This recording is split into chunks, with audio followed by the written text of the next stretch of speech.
Yang pertama kali beliau sentuh adalah persoalan penderitaan umat manusia.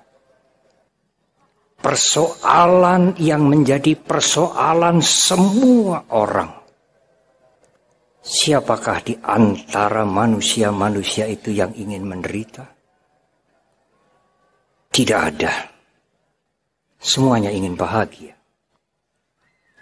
Justru itulah yang disentuh pertama kali oleh guru agung kita.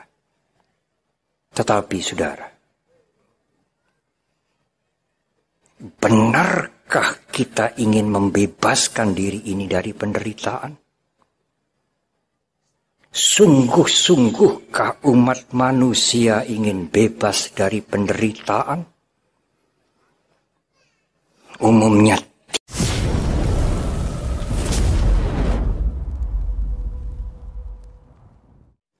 Ibu, Bapak, dan Saudara, apa yang diajarkan, apa yang diberikan, apa yang dijelaskan oleh guru agung kita pada saat pertama kali guru agung kita mengungkapkan apa yang beliau capai pada saat pencerahan sempurna. Sangat menarik, saudara.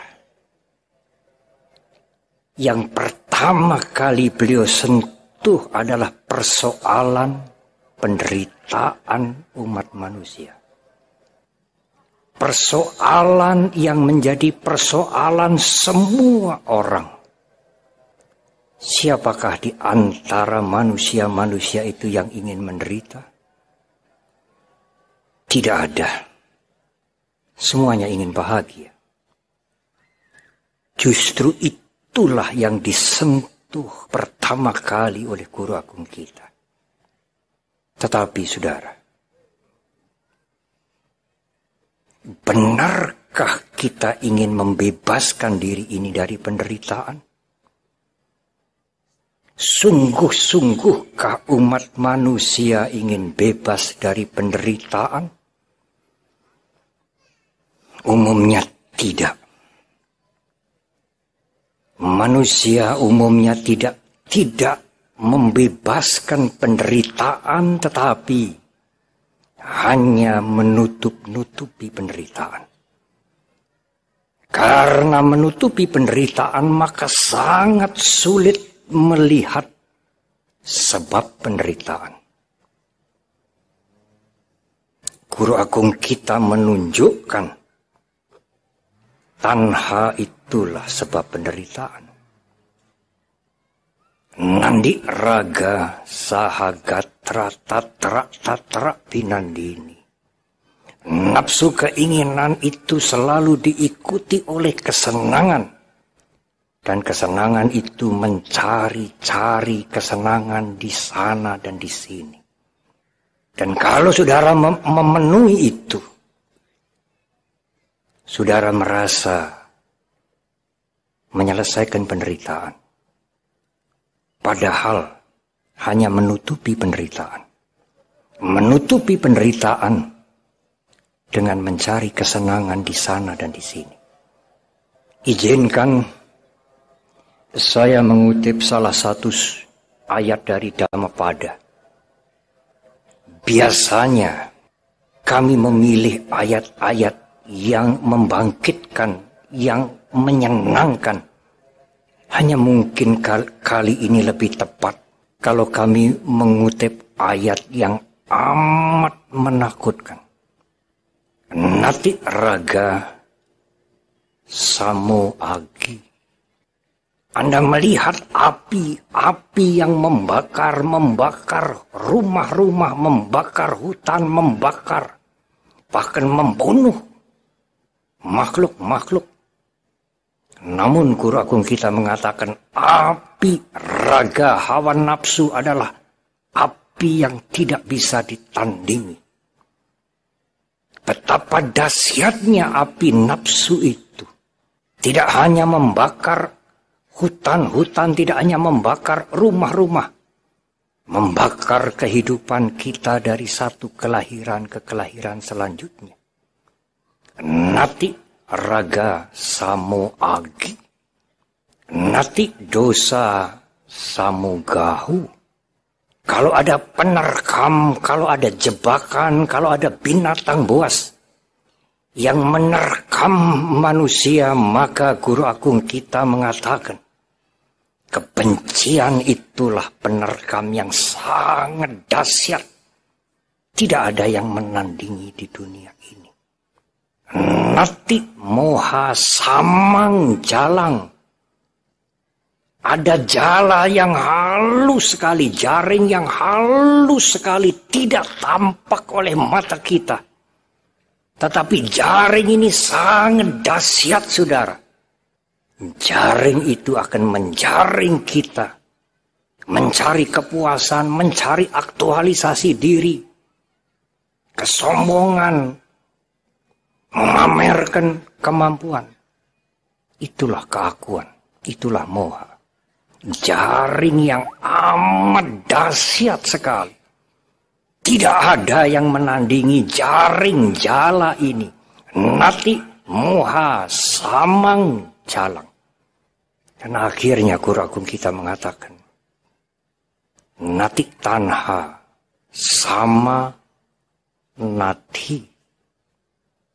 Kalau Anda membaca banjir di mana-mana menghancurkan, menghanyutkan tebing-tebing, menggelontorkan tebing-tebing, menghanyutkan desa, membunuh banyak macam, membawa banyak macam korban, maka guru agung kita mengatakan tanha nafsu keinginan itulah banjir, arus banjir yang sangat dahsyat.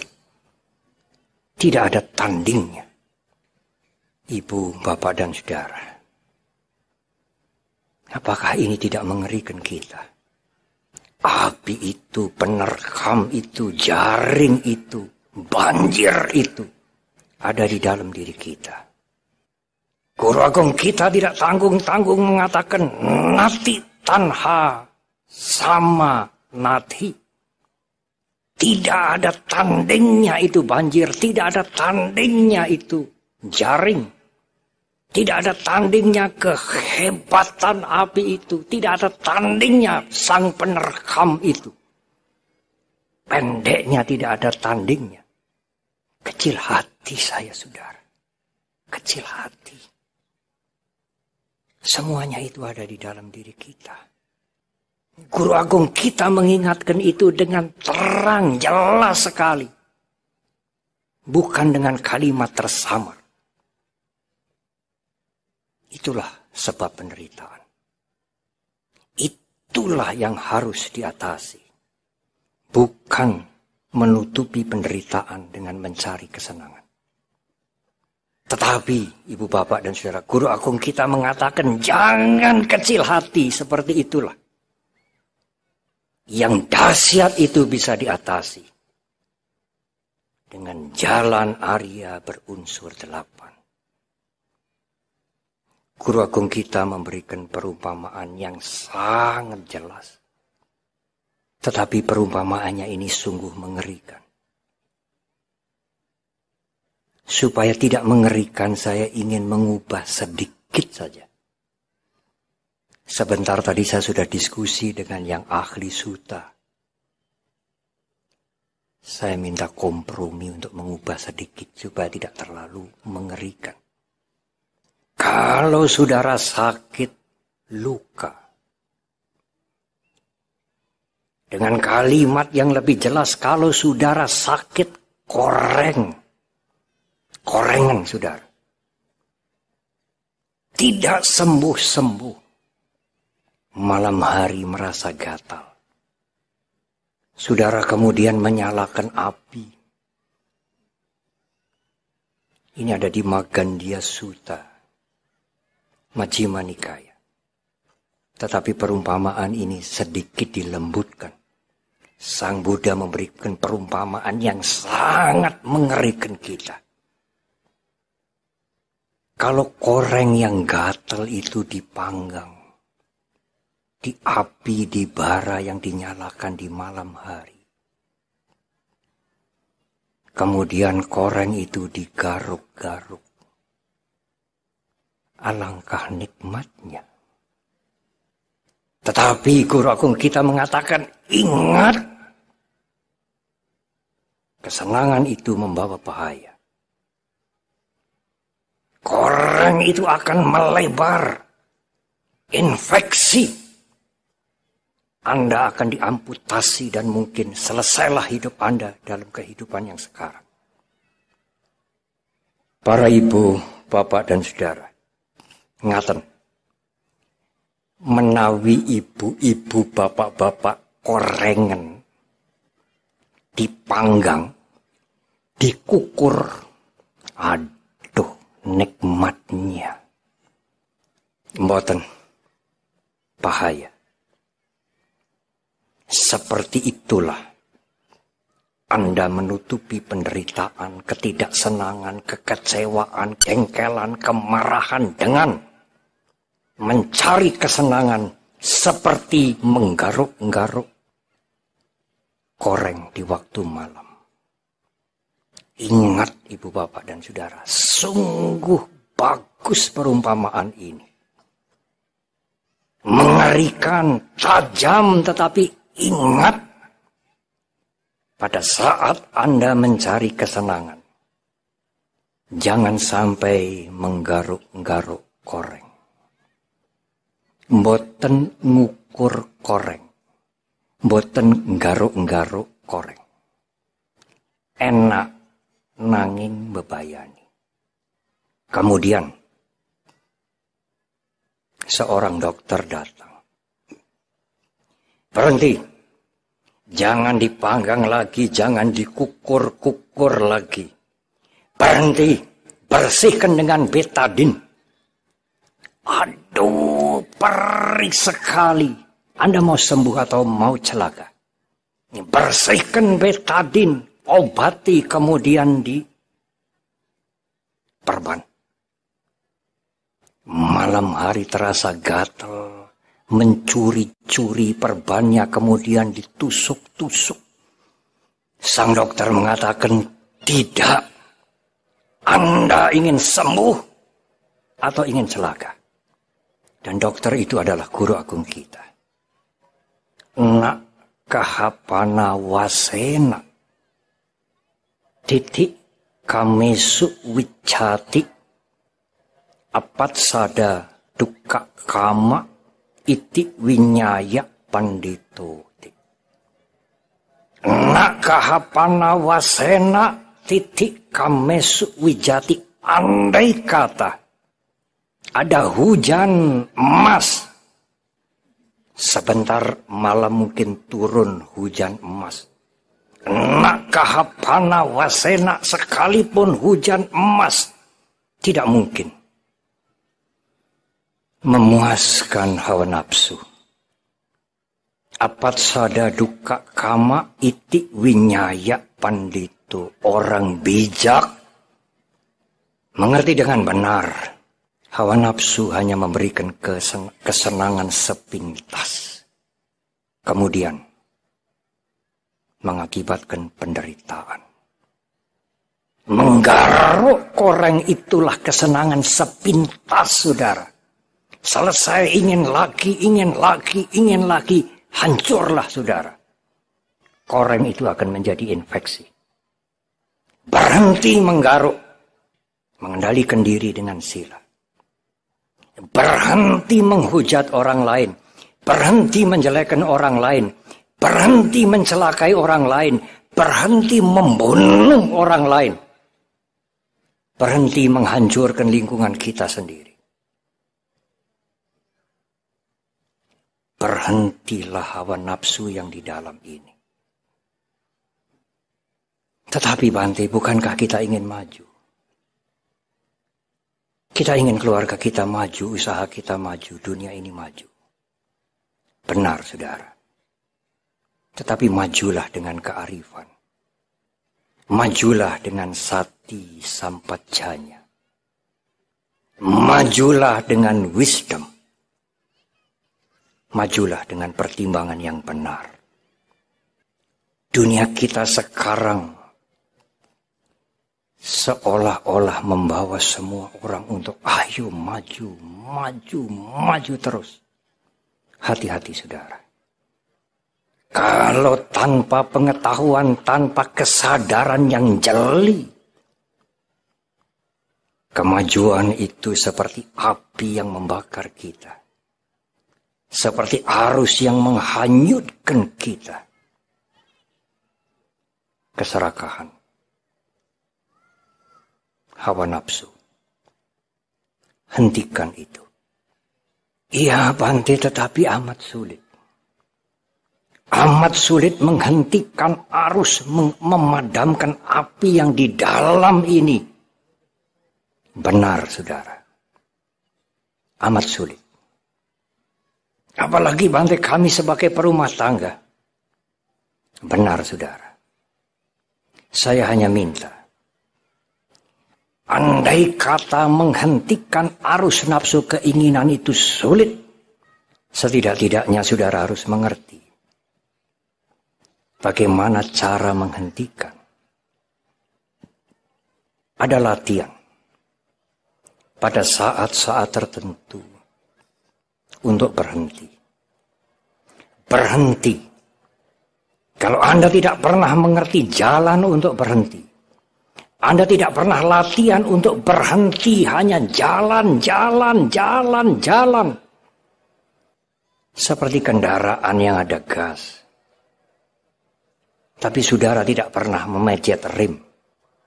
Saudara tidak pernah menginjak rem. Kalau tiba waktunya Anda membutuhkan untuk berhenti. Tiba waktunya di keadaan yang Anda membutuhkan untuk berhenti. Anda tidak pernah belajar untuk berhenti. Anda akan celaka. Sampai menutup mata. Anda tidak pernah mengerti bagaimana caranya untuk berhenti. Maju, ya. Maju, ya. Tetapi kita juga harus tahu cara untuk berhenti. Kalau Anda tidak pernah mengerti cara untuk berhenti, tidak pernah latihan untuk berhenti, Anda akan kecewa sampai Anda mati. Guru Agung kita menunjukkan cara itu. Bagaimana untuk memadamkan api, menaklukkan penerkam, menghentikan banjir, menghancurkan jala. Anda belum mampu, benar. Tetapi Anda harus mengerti bagaimana caranya. Dan suatu saat Anda harus berhenti. Anda mengerti. Inilah cara untuk berhenti. Saya berhenti. Bagaimana caranya, Bante? Bermeditasilah. Asahlah kesadaran saudara, awareness saudara, sati. Kesadaran itulah yang akan membuat hawa nafsu berhenti. Kesadaran itulah yang akan menghentikan tanha. Saudara belum bisa menghentikan sekarang. Tapi saudara mengerti caranya. Dan melatih diri bagaimana untuk berhenti. Menghentikan penderitaan yang sebabnya tidak lain ada di dalam diri kita. Kita perlu maju, ibu bapak dan saudara. Maju dengan sati, dengan sampajanya, dengan kearifan, dengan wisdom, dengan panya. Tetapi kita juga perlu tahu cara berhenti. Menghentikan tanha. Sebab penderitaan. Belum sampai habis kalau tanha itu berkurang. Kotoran batin yang di dalam itu berkurang. Hidup saudara akan bahagia. Marilah kita berjuang. Mengendalikan diri, maju dengan bijak, tetapi tahu cara dan belajar untuk berhenti. Menghentikan sebab penderitaan. Marilah kita maju terus. Ajaran Guru Agung kita tidak sekadar agama, tetapi ilmu pengetahuan spiritual. Mencerahkan, memperkaya mental kita. Dan marilah kita praktek untuk menyelesaikan penderitaan ini. Semoga tirai tanah selalu memberkahi kita. Terima kasih.